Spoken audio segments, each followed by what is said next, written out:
10 ლიტრი 60 გრადუს ცელსიუსიანი წყალი შეურიეს 5 ლიტრ 18 გრადუს ცელსიუსიან წყალს და ჩვენ უნდა ვიპოვოთ ამ ნარევის საბოლოო ტემპერატურა.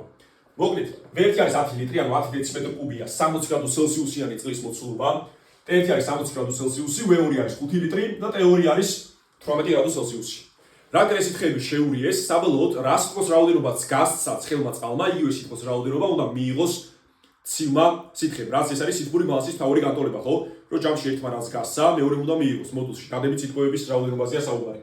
ცეცხალი გამრავლებული M1-ზე, გამრავლებული T1-T-ზე, სადაც T1 არის 60 გრადუს ცელსიუსი და T არის საბოლოო ტემპერატურა. ეს იქნება გაცემული სიტყვის რაოდენობა.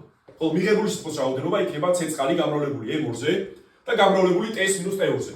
კიდევ ერთხელ აქ 60 ვაკლებთ T-ს და აქ T-ს ვაკლებთ 18-ს, რადგან T მოთავსებულია 18-ს და 60-ს შორის და დადებით სიტყვების რაოდენობაზე რომ ვისაუბროთ.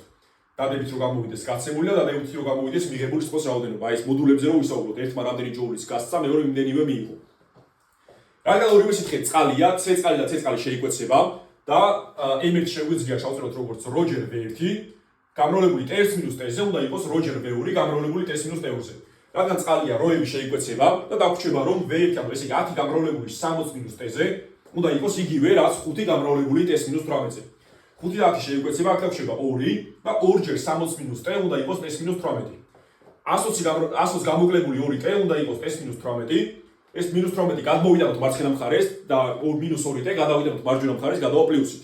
ანუ 138 იქნება 3T, რაც ნიშნავს რომ საბოლოო ტემპერატურა იქნება 138-13, რაც არის 46 გრადუს ცელსიუსი. ესე იგი, თუ 10 ლიტრ 60 გრადუს ცელსიუსიან წყალს შეურევდით 5 ლიტრ 18 გრადუს ცელსიუსიან წყალს, საბოლოოდ გამყარდებოდა 46 გრადუს ცელსიუსი ტემპერატურა და გვექნებოდა ჯამში 15 ლიტრი სითხე წყალი. მადლობა ყველა დღეისთვის და თუ გსურთ ფიზიკის წიგნის შეძენა, უნდა მოვწეროთ პირადში.